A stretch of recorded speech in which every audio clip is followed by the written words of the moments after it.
गुरु प्यार वाले प्यार से फतेह बुलाओ जी। वाहिगुरु जी का खालसा वाहिगुरु जी की फतेह। जबर छतर तख्त दे मालक धन धन साहिब श्री गुरु ग्रंथ साहिब जी पातशाह जिन्हां दी मुकद्दस गोद दे अंदर सज बैठ के गुरमत समागम दी हाजरियां भर रहे हां। यूएनओ दे चार्टर विच अज दे दिन नूं टीचर्स डे कहा गया है। अध्यापक दिवस के रूप में पूरी दुनिया में अज के इस दिन को मनाया जा रहा है। पंजाब की वो धरती अज पंजाब सरकार इस गल का माण महसूस कर रही है कि पूरे भारत के विचों पंजाब एक इदां दा सूबा है जिहदे विच प्री प्राइमरी क्लासिस नूं आरंभ करन दी पहल की गई है। माण करियो अपने गुरु ते जिसने इस पंजाब की धरती ते खडूर साहिब की धरती ते नन्हे मुन्ने बच्चों के हत्थां च कलमा फड़ा के प्री प्राइमरी की आरंभता की सी। साडा वो विरसा मुड़ सुरजीत होया ते पूरे भारत विचों पहल की है पंजाब ने कि प्री प्राइमरी क्लासेस साडे स्कूलों में आरंभ हुई ने।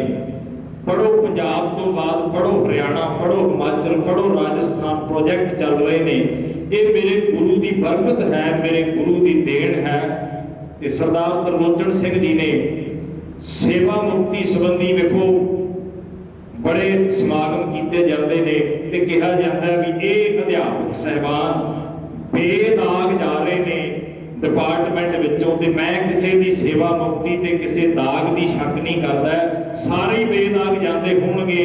पर जिहड़ी उस विधायकी पार्टी के रूप में सेवा मुक्ति के रूप में एक पार्टियां कीतियां जांदियां ने ते मैं उन्हां सारियां नूं पुछदा भी सारी जिंदगी बेदाग रह के जान लगे दागी क्यों होके गए, जान लगे शराब के बोतलों के ढक्कन क्यों खोले गए, पीठ के फंजरे क्यों उड़ाए गए, तुसी जान लगे दागी हो गए, सारी जिंदगी तुसी बेदाग रह के सर्विस की। मैं बधाई देना सरदार त्रिलोचन सिंह जी नूं एक अध्यापक की तपस्या वो अध्यापक नूं तपस्या करनी सिखाई है मेरे गुरु अंगद देव साहब पातशाह ने।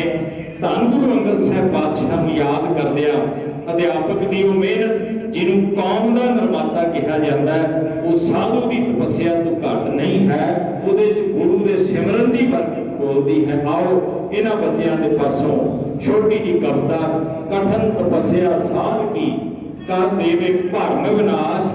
तपस्या तप मेहनत उत्तम वो दात है जिहड़ी साडे जीवन के विचों भरम का विनाश कर देती है। आओ प्यारे साथ कर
शहीद ना गली होवना सफर सिदक शहीद भरम भाव खोवना।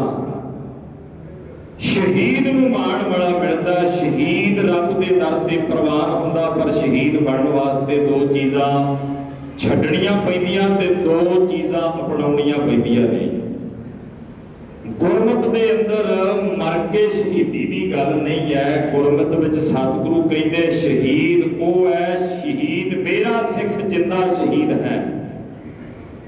जिउंदे जी अपने आप को शब्द दे के समर्पित कर देना, जिउंदे जी वासनावां त्याग देनियां, जिउंदे जी इन्हां इंद्रियां नूं गुरु के हुक्म दे विच जदों सिख चलाउंदा है ते जिउंदा शहीद है। इदां दे बंदे मिलणगे, तुसीं हत्थ बन बेनती करो जी अमृत की दात लै लो। वो सुधे सुध कहते ने मरना है असीं, वो सच बोलते ने, सचमुच मरना पैंदा है। सचमुच मन की भी चलती, सिख के जीवन में गुरु की चलती है। सिख के जीवन में गुरु की कंप्लीट डिक्टेटरशिप है, मर्जी नहीं चलती। गुरु ने हुक्म कर दिता है, कोई सतगुरु का जो सिख अखाए सो भड़के उठ हर नाम दिया है, करना ही पड़ेगा। अज अध्यापक दिवस के मौके पर धन गुरु अंगद साहब को याद करो, जिन्हों के दरबार में जाके सतगुरु बच्चों की जमात लै रहे हैं, बच्चों को पढ़ा रहे हैं। ते दिल्ली के बादशाह का पुत्र हुमायूं आके खलो जाता है, राजनीतिक बंदे च हौवे होंदी है कि मैं आया मेरा मान सन्मान होवे। अज बाबे खवाउण वाले लोगों के दर से कोई राजनीतिक जाता ना, वो कहते भावें जेठ हाड़ की रुत है, इनू साग बना के खवाओ, सब का जिथों मर्जी लियाओ, यदि आओ भगत में कोई कमी नहीं होनी चाहिए। अज असीं गुरु अगे समर्पित होंदे ते साडे च कोई दृढ़ता आउंदी, पर शब्द अगे समर्पित नहीं होए। शब्द मरो फिर जीवो, सादगी का उपदेश नहीं कमाया ते दृढ़ता कित्थों आवे। धन गुरु अंगद साहब के दरबार के हुमायूं खलोता भी मेरी आओ भगत होगी, सतगुरु बच्चों की जमात ले लेने। अज भी बड़े फीसर साहबान साडे स्कूलों च आउंदे ने, मैं उन्होंने अफसर नहीं मानता जिहड़ा आके कहे भी मैं आया तो अध्यापक हुण जमात छड्ड देवे ते मैनूं चाह पानी पुछे। अफसर वो है जिहड़ा कहे भी जो मर्जी छड्ड दे पर जमात ना छड्डी, तू अपनी ड्यूटी कर रहा, ड्यूटी ना छड्डी, मैं तेरे कोल चल के आवांगा। धन गुरु अंगद साहब ने सानूं दस्सिया भी अध्यापक किवें दा हुंदा। पातशाह दे दरबार ते हुमायूं खलोता, सतगुरु बच्चों को पढ़ा रहे ने ते हुमायूं क्रोध विच आया ते अपनी तलवार, राजियां कोल बादशाहां कोल जालमां कोल तलवार हुंदी है, सिख कोल किरपान हुंदी है, क्योंकि सिख दा शस्त्र किरपा वरताउंदा है। जालमां दे शस्त्र जुल्म करते हैं। उन्हें अपनी तलवार म्यान विचों कढी ते सतगुरां ने फिर वचन कीता, कहंदे हुमायूं शेर शाह सूरी ने अगों हार खा के आ गया, उत्थे ते तेरी तलवार ने काम कीता नहीं, इत्थे रब दे प्यारियां कोल आके तेरी तलवार कढण दा चेता आ गया। हुमायूं शर्मसार होया। वो महान अध्यापक, अध्यापकां नूं अध्यापकी दा वल दस्सण वाले मेरे धन गुरु अंगद साहब, जिन्हां दे गुरु ग्रंथ साहिब की बाणी विच श्लोक तुसीं पढ़दे हो, जिन्हां आख्या जिस प्यारे सुनने हो तिस आगे मर चलिए। मैं शहीदां की वारता, शहीदां की कविता बच्चों तो कहनी है। शहीद किवें दा हुंदा है, शहीद बनने वास्ते की कुछ करना पैंदा, शहीदां दा जीवन किवें दा, शहीदां नूं सजदा करिए। इन्हां शब्दां दे द्वारा तुहाडी नज़र करदे हैं।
प्रणाम करदिया दो चीज़ां छड्डणियां पैंदियां ते दो चीज़ां अपनाउणियां पैंदियां, सबर ते सिदक।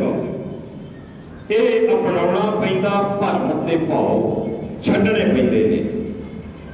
इत्थे कोई खाण तो सबर कर रहा है, कोई आंदा मैं खांदा नहीं, कोई आंदा मैं अन्न तो सबर कीता, कोई कहता असीं नागे रहिंदे आ कपड़े पाउण तो सबर कीता, कोई आंदा असीं मोनी लैंदे आ असीं बोलण तो सबर कीता। सतगुरु कहंदे मैनूं वो शहीद चाहीदा जिहड़ा जिउण तो सबर कर लवे, जिहड़ा कहे बहुत जी लए, जिहड़ा सरहद की दीवार च खड़ के आखे 7 साल जी के भी मरना जरूर था, सर कौन से बचाना तो गैरत से दूर था।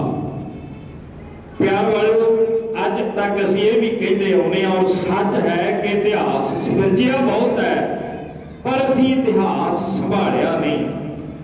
साडे नालों ज्यादा किताबां साडे बारे विरोधी लिख जाता है, असीं अपने बारे उन्ना नहीं लिखते। ते पक्की गल है भी शेरां दा इतिहास जो शिकारी लिखते ने, शिकारी कदे नहीं कहता शेर बड़ा बहादुर है। शेरां नूं अपनी गल खुद करनी पएगी ते गल करन दा सलीका रखना पएगा।